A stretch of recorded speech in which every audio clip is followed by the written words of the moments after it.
What weighs better, pleasing society or living authentically and leaning into my purpose? There's a bigger goal.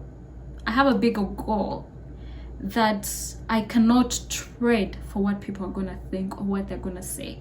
We're just everyday people trying to make a difference. We wanna know we got it right. We gotta know our purpose, gotta know it's worth it. We wanna live a good life. Welcome back to Let's Figure This Life Out Together. It's been quite a while and I'm excited to be here today. One thing I wanted to share with you is I'm currently trying to work on some changes for this YouTube channel, so stay tuned. I'm excited to see how it's going to be looking. So today what we're talking about is how self-awareness has changed my life. So I'll start with a story of how my self-awareness journey started. For me, it started when I joined college almost 3.5 years ago. I was that person who had always been under the guidance of my mom. So she would most of the times help me decide things, almost choose everything for me. I was that kid who didn't know how to even buy my own clothes. My mom used to make fun of me because I would ask her when I woke up in the morning, it'd be like, "Mom, what should I wear today?" Like it was so funny. She would always make fun of me. She would be like, "Claire, when are you growing up?" So you see, I was that person who always relied on her advice. And when I got to college, I was very far from home and I had to now be a grown person, right? Because I was not gonna call my mom and ask every single day what I'm gonna wear, right? So I very quickly learned how to take care of myself and to make my own decisions. And during that process, I started to question who I was, what I wanted, what I enjoyed, what my favorite colors were, a lot of things, because now I didn't have this external help to decide certain things. And then in that journey, slowly by slowly, I started to learn who I was as an independent person. I started to understand what I liked and what I didn't like. And I'll tell you, it's one of the most beautiful things that has happened to me over the past 3.5 years.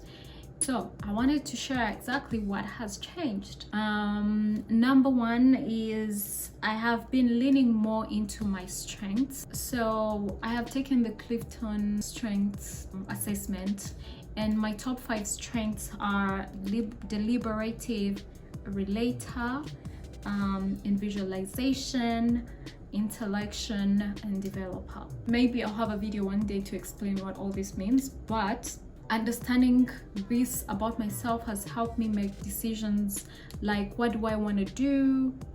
If I'm in a group, what part of the project do I want to take on? And what are the things that I enjoy to do? An example I'll share with you is one of my strengths that I use on this YouTube channel is intellection. I have learned I'm that kind of person who I'm always very curious and feeding my mind. I'm constantly, if you look at my Google, you'll be surprised at how many random questions I ask Google. Random questions. When I'm on YouTube, I am that person who is always watching a YouTube video that is trying to explain a concept or that is teaching me about something. If it's not music, that's what I'm doing. That also has led into me enjoying very deep conversations. I learned that I'm not very good at shallow conversations, and they're not bad. I feel like they're a great way to connect with someone when you've just met. For me, it has taught me what my strength is, and I'm using it right now. I enjoy that, and tapping into it has yielded into this channel. Leaning into my strengths has helped me be more successful, because leaning into your strengths is like using your right hand to write when you're right-handed. that is one of the concepts that were explained to me when I was being exposed to the Clifton strengths. It's, you know, when I'm using my left hand, because I'm not left-handed, I'm struggling. It's not impossible, but I'm struggling. And when I'm using my right hand, it's very quick, it's very easy, it just comes easy. So if I'm working on a project and I want to be successful, I'm going to lean into my strength. Because for me, I believe that our strengths are the guidance to what our purpose is. I've become more firm and confident in who I am. Saying this gives me so much joy, because I have been at a level in my life where I made decisions with a consideration of like 1,000 people in my mind. I was that person who was easily influenced by other people's thoughts.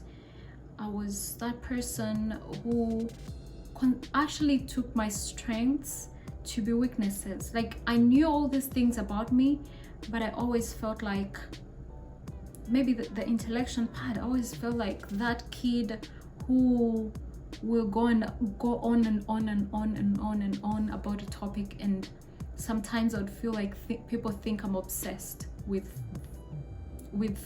you know, conversations like those. And it had slowly become an insecurity for me. Where I am right now is different, because I know it's a strength of mine. I lean into it more. Yeah, so I was talking about being confident. And now you see, like, all those things that used to make me insecure have become the reason why I'm confident, because I know how important they are and how they make me a unique person. Number 3 is I've learned to be more empathetic to those around me. This has even become deeper for me this year. I've constantly been seeing it. My level of self-awareness has revealed my weaknesses. And the fact that this has revealed my weaknesses has helped me treat people the way I would like to be treated in those moments when I'm not being my perfect self. And that means being less judgmental. I love it so much, because I've always wished to be that person who is a safe space for those around me, who people can show up in their imperfect form and they don't feel judged. I'm there now and I love it. It has helped me to even relate better with people in my life when they don't do things perfectly, because I already am aware that I'm not perfect. So why would I expect someone else to be perfect? It has been a long journey to get here, but I'm so confident that I'm there now, and I'm so happy about it. The things that I need to work on have become more visible. Yeah, from the last point I said, my weakness has been revealed. Of course, when they are revealed, then I know what to work on. I'm not saying that I've worked on every one of those. I am working on the most of those weaknesses that I possess, but I am aware. When I am interacting with someone and I know that maybe something that they're saying is something that could actually affect me, I am so quick to tell that, okay, Claire, this has triggered you because of a weakness that you have. So I start from looking within before I look from the outside. Someone will say something and I'll question, okay, why did this actually offend me? Is it the person, or is it something that is actually within me that is getting me triggered? I have learned to also communicate what my weaknesses are. I have been able to not shame myself for my weaknesses, because I'm aware of them and I know they don't define me, and I also appreciate my strengths. I have been less ashamed The fact that I can communicate to someone and tell them, I am not good at this, I am not good at this, it means that I am not afraid of how they're gonna judge me. If they judge me, it's on them, not me. The idea of what people think about me has become less of a problem. I'm also at that place where I am confident showing up as who I am, and I don't care what people are gonna think. If I'm not being disrespectful and I'm not making another person uncomfortable, I'm just showing up. Maybe I'm showing up in a room and maybe I'm sharing passionately about this topic. I used to overthink things that I was gonna do because I was scared of what society was gonna think about me, but now I do not. I know that for me to bring value to the society, to those around me, even to bring value to myself, I have to show up as my authentic self. And I always ask myself, what ways better, pleasing society or living authentically and leaning into my purpose? This, of course, is more important. So it might be uncomfortable to hear what people saying this and that, but there's a bigger goal. I have a bigger goal that I cannot trade for what people are gonna think or what they're gonna say. So for me, that has been very freeing and very deliberating. My last point was basically living more authentically and more intentionally. I have been also very aware of what my values are. If something does not align with my values, I will not be a part of it. I will not. I'm not going to become someone I'm not because I want to fit into what everybody's doing. To gracefully communicate with people and tell them that does not align with my value and still be firm in who I am, that is what I'm talking about. So that is what I wanted to share with you, and I really wanted to motivate you. I want to share with you all this that is kind of changing in my life to motivate you and to show you how self-awareness is a beautiful thing.